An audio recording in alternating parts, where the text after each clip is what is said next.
Good morning, everybody. We're live from the birdhouse, and it is May 9th, which means we are right in migration season, which is super exciting. You guys are seeing all kinds of fun things in your yard and when you're out hiking.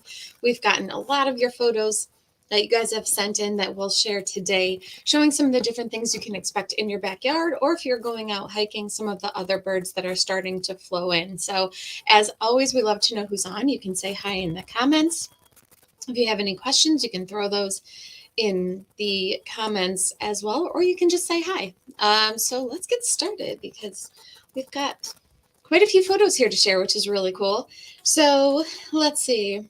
First of all, we do have some events going on too here at the store. One of them is completely online. That's our caption contest. And our caption contest is going on until Sunday. And you can enter totally free online on our Facebook page. And the person who has the caption with the most reactions to it, so whether it be likes or little emojis or comments, will win a $25 gift certificate to the store. And this week's caption contest is on this photo here of what looks like to be a young pileated woodpecker. So in order to participate in the caption contest, just go to our Facebook page. It should be pinned right up at the top, and put in your funniest caption for this photo in order to win. Another thing we have going on here this weekend on Saturday. Saturday is always a big day for us because it is the day before Mother's Day. So if you're looking for a Mother's Day gift, definitely pop in. We have a ton of different things, not just bird stuff. We've got all kinds of great gifts, and we're having a sweet seed promotion. So in the past, we've had Josh from the Sweet Seed Company on our live streams this time of the year. He's actually going to be in the store. This is a local nectar company, and they make this ready to use hummingbird nectar. They make oriole nectars. They make nectar concentrates, nectar powders. They're out in the Syracuse, Marcellus area. And so it's a local company, and they're going to be in doing a promotion on Saturday. And the first 50 customers who spend $50 more will get a free packet of sweet seeds. So that is going on this Saturday as well. So it should be a fun day. So stop on in. That's this Saturday, which is going to be the 13th. So the day before Mother's Day. So in general, we like to look at migration this time of the year to see kind of what is coming in. And I left this picture up because this is just to kind of show you the difference, what a difference a week can make. So last week we were looking at what was going to be flowing in Tuesday going into Wednesday. So this is a website. This is a picture from a website called Birdcasts, which I like to bring up this time of the year. It's done by the Cornell Lab of Ornithology, and they use data from the meteorologists to kind of predict what the migration is going to be like coming through the area overnight. Because keep in mind, a lot of these migratory birds do migrate overnight. A lot of the songbirds do, shorebirds do. So they're flowing through in the evenings. So this was the projected migration going in from the night of May 2nd into the 3rd, so about a week ago. And you can see in the bottom left-hand corner, it shows the number of birds that are flowing through the area. So flowing through the continental U.S. in this map here. And where the lighter colors are, so where the yellows are, that's where the highest concentration is. And the higher it gets, the higher the concentration of the migration, the lighter the color gets. So if there's not too much going on, it's going to be this purplish color. So you can see up here, even where we are, or at least where I am here in Western New York, there wasn't all too much going on. In Michigan, it was kind of dark.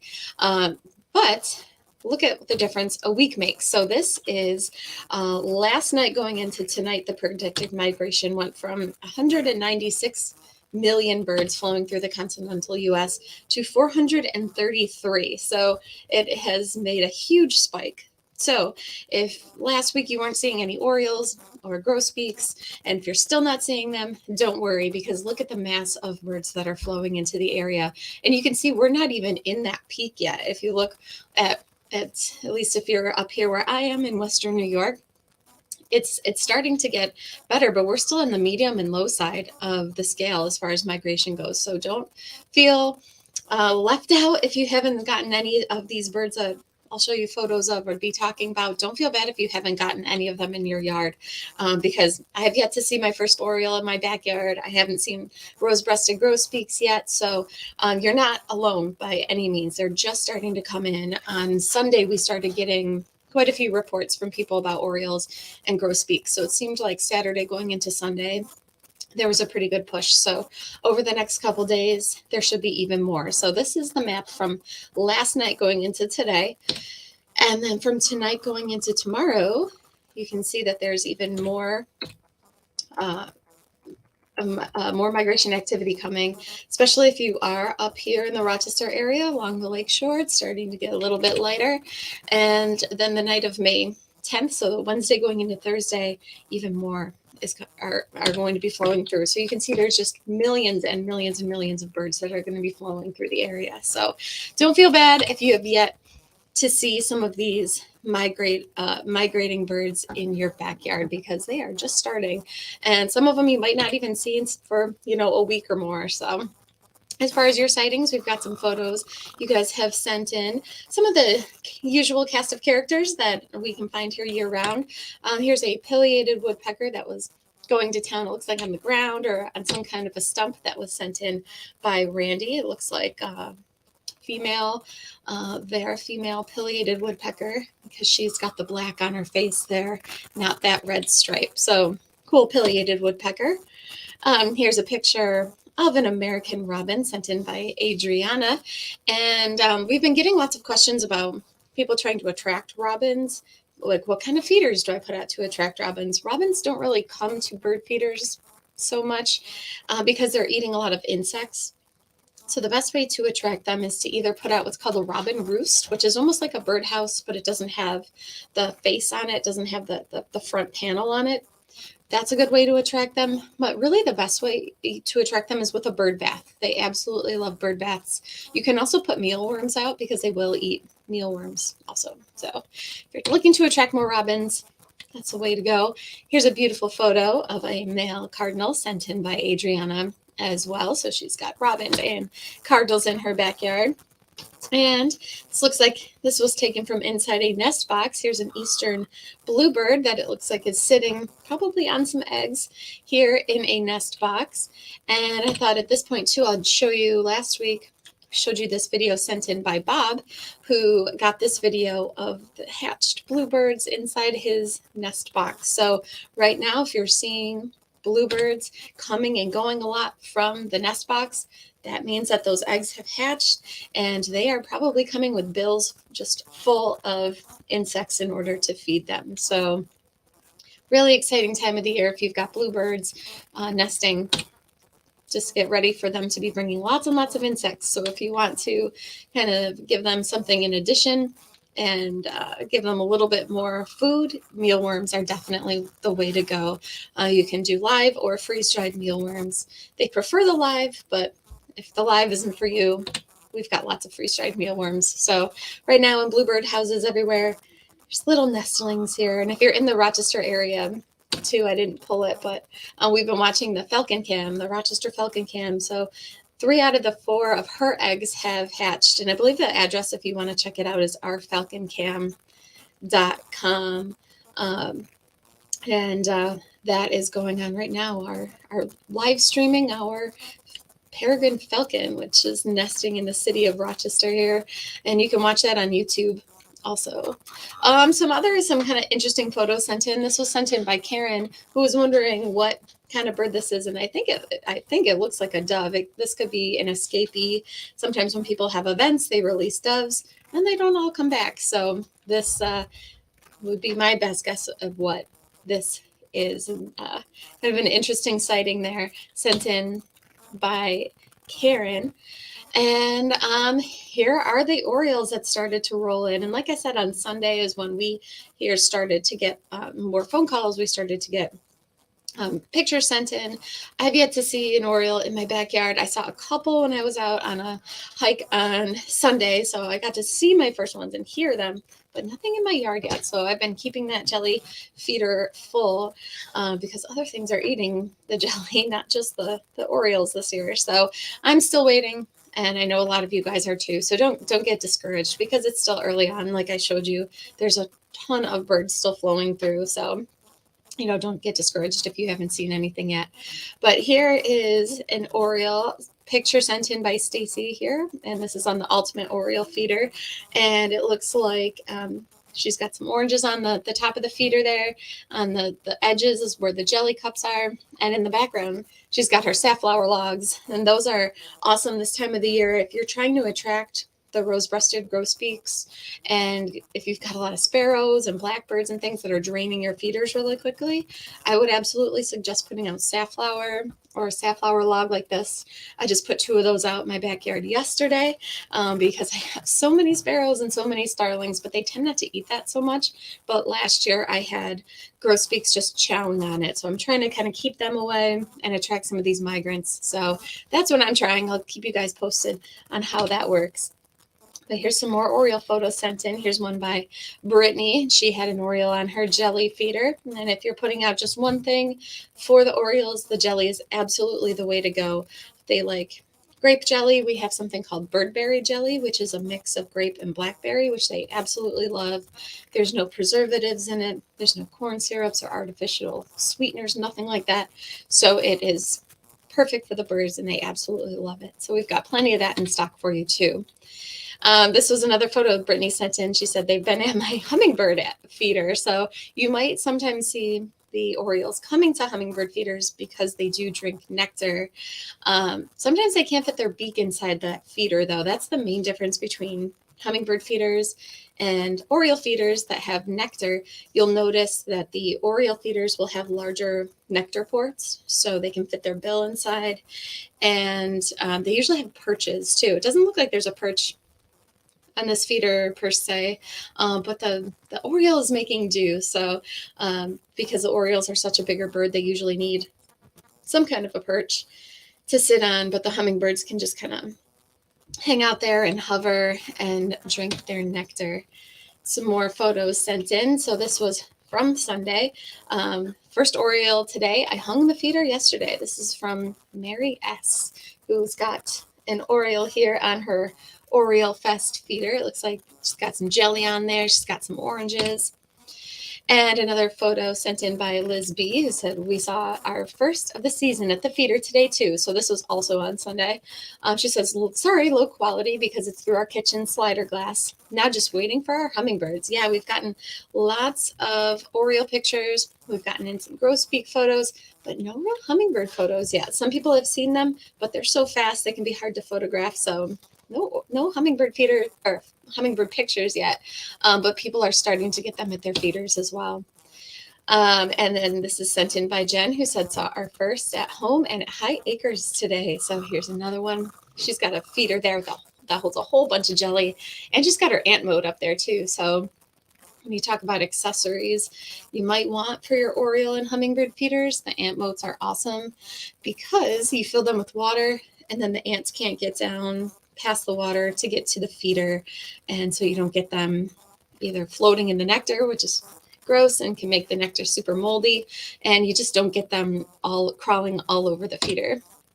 Now, I like this one. This was sent in by Jack after we said, put out your nectar, put out your oranges and your jelly, and Jack sent in this photo of an oriole just perched on his platform feeder. So you never know.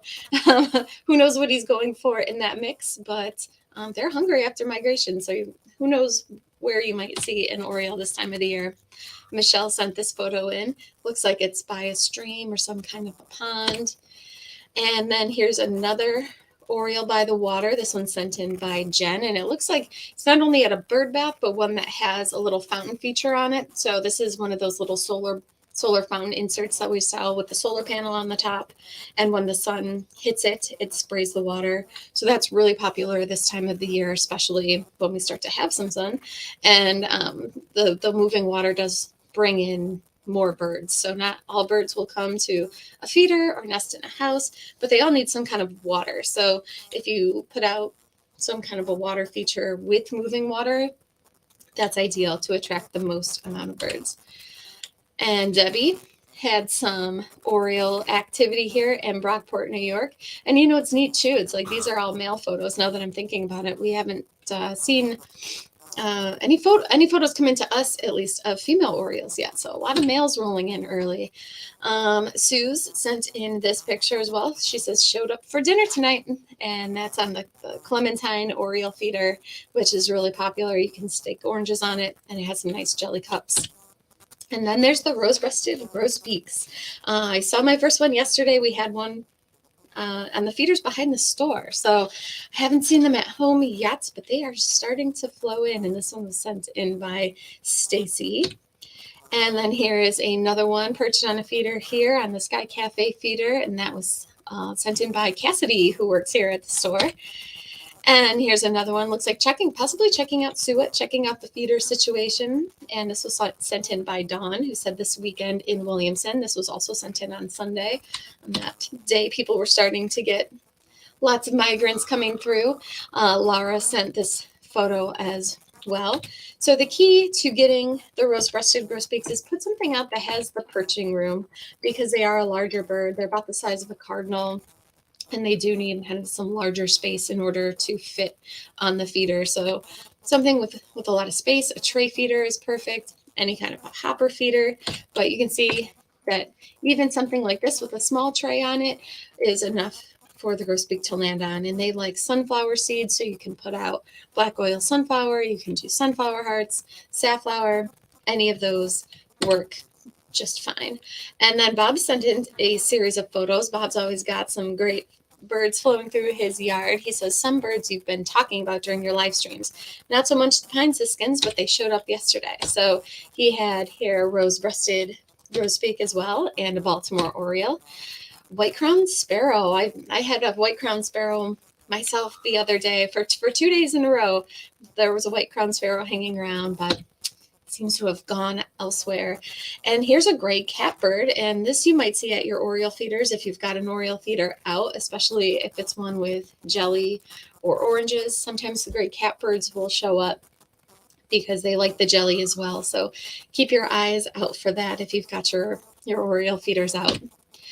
And then this is a white-throated sparrow, and sometimes they're more brown than other times. This one, you can see kind of it has that white patch on its throat, and then it also has this little yellow patch here in between its eye and bill. So that is a white-throated sparrow. So you might see white-throated sparrow or white-crowned sparrow are both flowing through the area. And if they're in your yard, they're probably not going to be perched on your feeders, but underneath, kind of cleaning up some of the scraps that are underneath there. So now when you put out your nectar feeders and your jelly feeders, you might get other things eating the jelly as well. And it looks like here he's got a house finch that's going after the nectar feeder. So interesting stuff. You never know what the birds are going to go after. And then here's those pine siskins that he was mentioning on the spiral finch feeder, which is fun. The birds will perch on there and just kind of like go down the spiral. So that's fun to watch. But these are pine siskins. They look kind of like the female house finch, but you can see how sharp the bill is. It's very, very sharp and pointy. And then they've got this yellowish wash on their wings, which the female house finch does not have. So they look very similar to the female house finch, but they do have enough differences so you can differentiate. Plus, you're more likely to see these on a Niger feeder, and the house finches will feed from Niger, but you might more see them on a sunflower seed feeder. Here is a picture of a bluebird with some kind of insect in its bill. This could be the female going to feed those babies that was in that video that I showed just a little bit ago. So bluebirds are definitely looking for insects to feed their young. And here's the male bluebird here. So some really cool photos. And I like this one too, showing some of the mating behavior of different birds. Cardinals are known to do this, where the male will get some food to feed the female. It's supposed to strengthen their pair bond. Something called allo feeding, which birds do sometimes. So it's pretty cool to see. So there's the male and female cardinal. And then here's a northern mockingbird. So northern mockingbird, you might also see at your oriole feeder. You never know.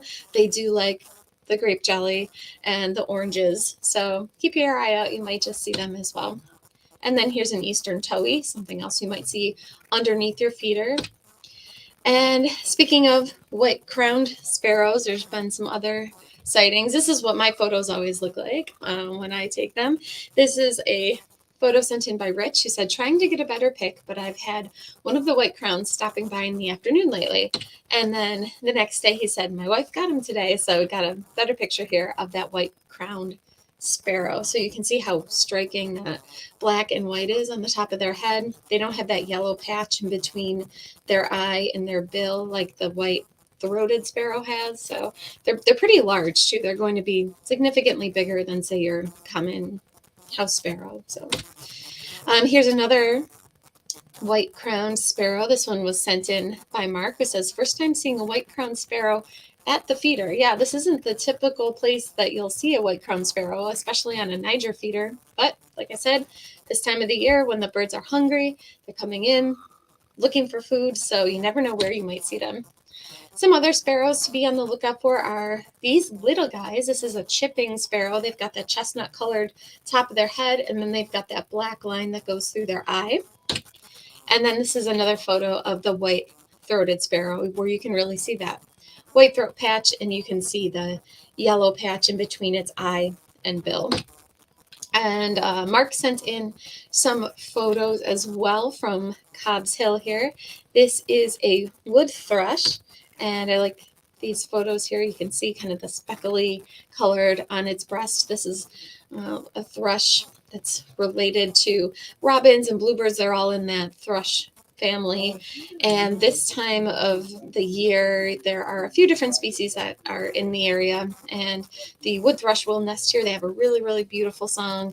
And looks like Mark came across them at Cobb's Hill.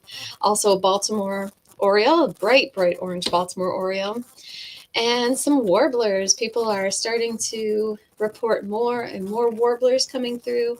Love this little guy. This is a black-throated blue warbler that was also seen at Cobb's Hill. Cobb's Hill is a great place to go birding this time of the year if you're looking for migratory birds. Wonderful place to go. And some other warbler activity that you guys have sent photos in of. This is the Nashville warbler. You can see it in there. It's kind of blending in with those yellow leaves there of the tree. It's a pretty yellow warbler with a gray head, and it's got a ring around its eyes. That is the Nashville warbler.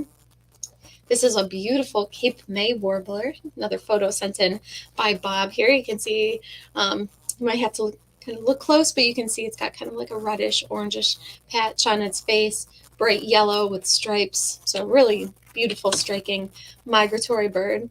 And then yellow rumped warblers. If you go outside at all to go on a walk or go into the woods, you will probably come across some yellow rumped warblers. So they have the black over their face, almost like a black mask. They've got some yellow under their wings, and then they also will have a yellow, what's called a rump patch, and that's, you can see it really well here in this picture on the back of the bird above its tail feathers.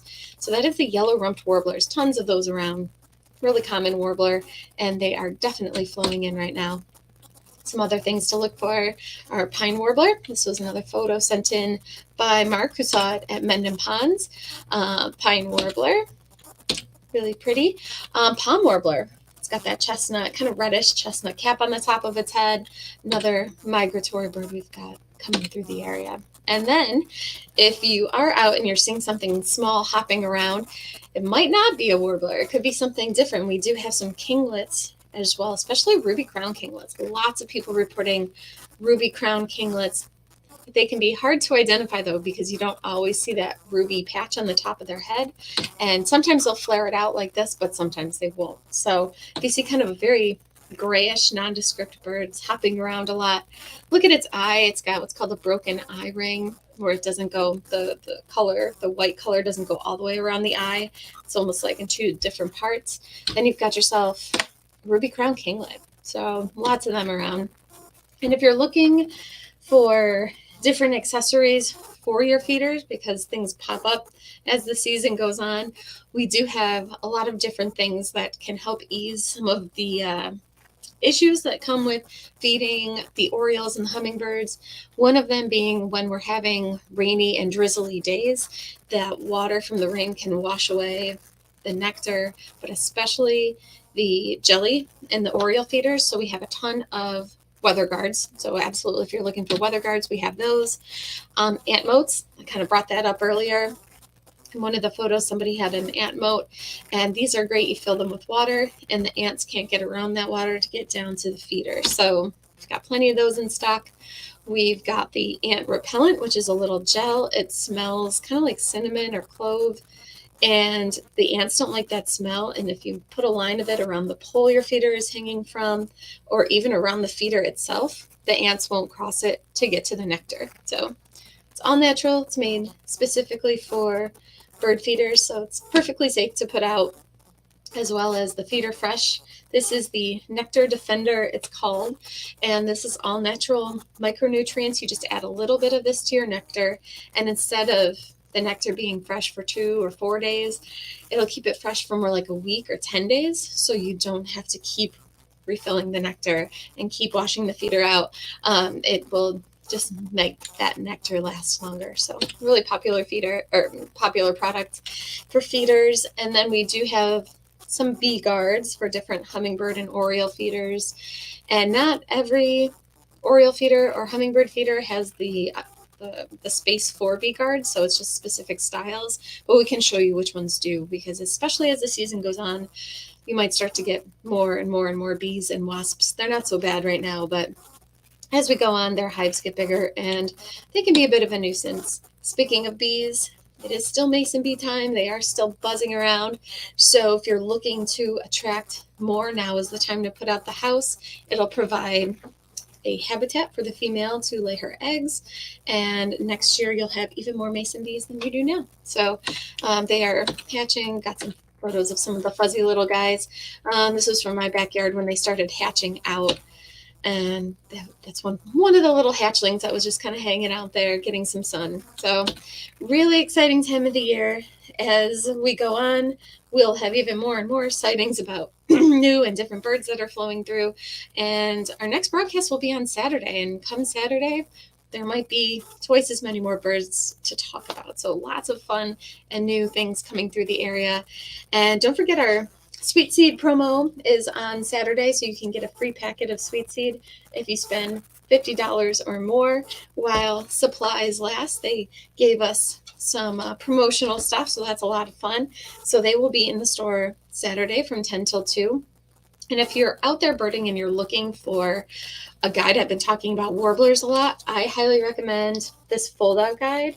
This is Sibley's Warblers of Eastern North America.